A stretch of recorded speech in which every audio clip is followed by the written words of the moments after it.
What's going on, guys? It's your boy Nick from Team Triple Attack. Today I'm bringing you guys a FLOOWANDEREEZE deck profile.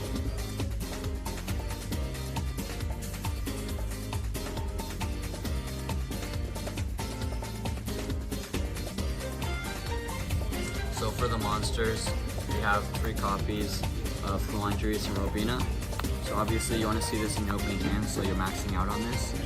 And then for the other FLOOWANDEREEZE monsters, we have 3 copies of Eaglin, 2 copies of Street, and 1 copy of Toucan. So I would recommend maxing out on Eaglin, but if you wanted to, you could play 2 Eaglin, because on his own he doesn't do anything. You have to pair him with like the map or the advent for him to actually do something. On his own he doesn't get anywhere really.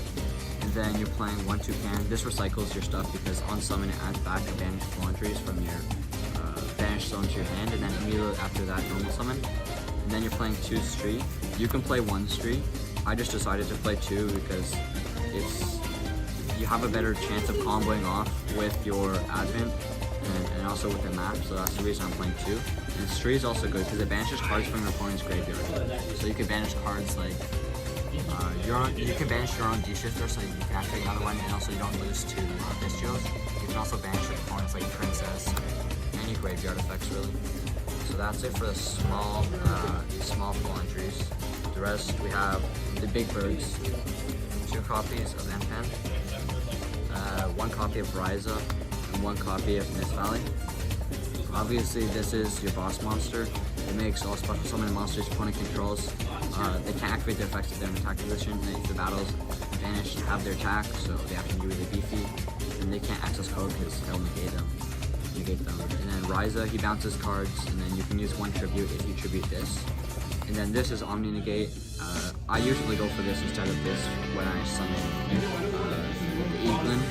During my opponent's turn when I summon the trap, I go for this, not this. This it's not that good, but this is way better. Omni Negate plus this, and Harpy's Feather Swarm plus D-Shift if you're not winning. And then for the rest of FLOOWANDEREEZE cards, triple map with 1 terraforming, so basically 4 map. So yeah, and then triple FLOOWANDEREEZE and the advent. Obviously, there's only 2 here, but you play 3. And then for the last FLOOWANDEREEZE spell, you play 1 Unspooled Winds, and then 1 trap card. So this you can tribute your opponent's monster or any card. You can tribute any opponent's card if you tribute a level 7 or higher.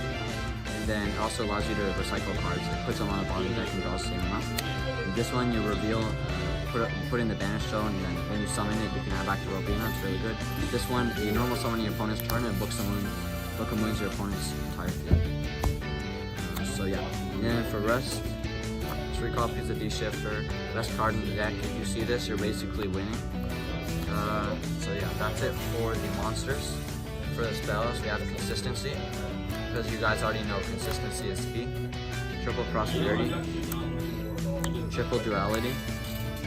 So these are your pot. I know I love pot, right? Don't you, Jeff? Bro, what?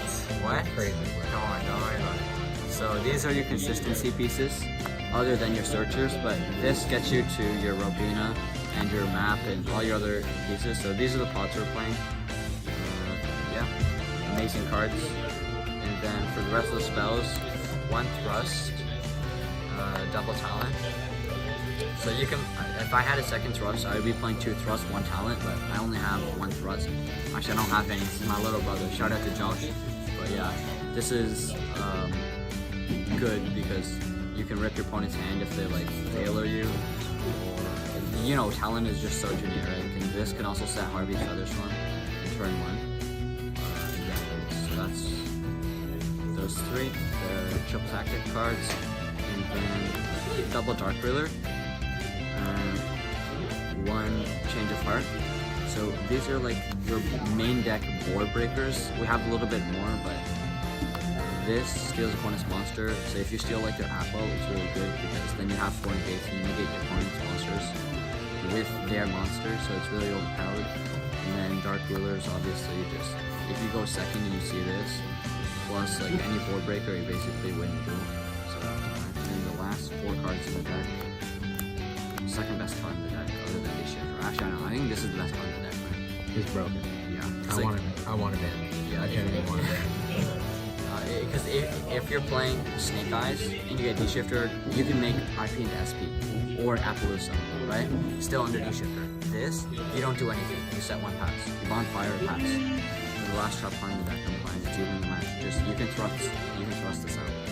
Just like that. Thrust it in. Bro, this guy. So yeah, you can thrust these three, and then going second you can thrust this. If they go Flame Bridge in the draw phase to push out the IP, you can go thrust, search this, battle phase, end of battle, this, main phase 2, combo off. So yeah. That's it for the main deck. Extra deck doesn't matter that much. These are the cards you send off Dogmatica monsters, so if they're playing Dogmatica Maximus, they make you send 2. Depending on the game situation, you can send any of these. Most people don't know what this is. When this card is sent to the grave, the target card you opponent controls, return it to the hand, so that's really good. Brewer, draw 1, and just pop 2, not 1 per turn. So yeah, this is good if they make you send it from like Dogmatica cards. So yeah, I'm just playing 4, it doesn't really come up that much. And for the rest of the extra deck, you kind of put what you want, but I thought this would be good. IP into Nightmares, Appaloosa, this with Nightmare Unicorn is pretty good. And I'm also playing Selene, Access Code, Ambro Whale, Anima to steal, and also to make the Dark Tremor with the Hita. So yeah, it's kind of cool because if you have like, I'll just show you guys something small, but if you have like, let's say a Robina on any other monster, you can turn the Robina into this, steal their monster, link those 2 into Dark, steal the monster, link those into this, gain 3 spell counters, please hatch if you have like spellcaster in the grave, do you even play any spellcaster? You don't play a single spellcaster, bro. No Veiler, no nothing. What if you have it? Are you trying to get something else? Does this something from your opponent's grave? Nope. No? Alright. I guess it's easy. Figuring that out now is crazy. I'll have to switch that up. It's fine, next check doesn't really come up. It doesn't matter. Yeah. And then side deck. These are all your going second cards. I wanted to have a good amount of going second cards with also a good amount of going first cards. So yeah. Triple Nib. This is obviously very good. Breaks boards, and it's also just extremely powerful against combo decks, punish them. Double evenly, you can thrust this out, but 1 second, just evenly match the whole board with hurts. And then Snake Eyes doesn't really happen with spell slash trap moves, other than Hope Harbinger grabbing spells. And then Lightning Storm, Board Breakers, obviously. It's back row hate and monster hate in one. There's a reason to send it. And then for the other cards, these are the going first cards. Triple Phantasme. Triple Book of Moon, and double Chapter. When you know you're going first because you lost the game, then you put these in because then you Harpy's Featherstorm it during your draw phase, and the Harpy's Featherstorm will res during your draw phase, and then it's the same thing. This is just more copies of Harpy's Featherstorm. But I want to put it inside that for when I know I'm going first. And then this, when there's someone a link, you can draw cards, and you can actually, during your opponent's turn, if you summon it, you draw into D-Shifter. And then Book of Moon, obviously going first, you could just set it if it doesn't come up during your opponent's turn, but if you see it in your opponent's in your turn, and you know more Robina effect, you just Book of Moon target your Robina, starts face down, your opponent is in turn uses target, or Veiler, or any target effects. So yeah, that's it for the deck. So hope you guys enjoyed the video. See you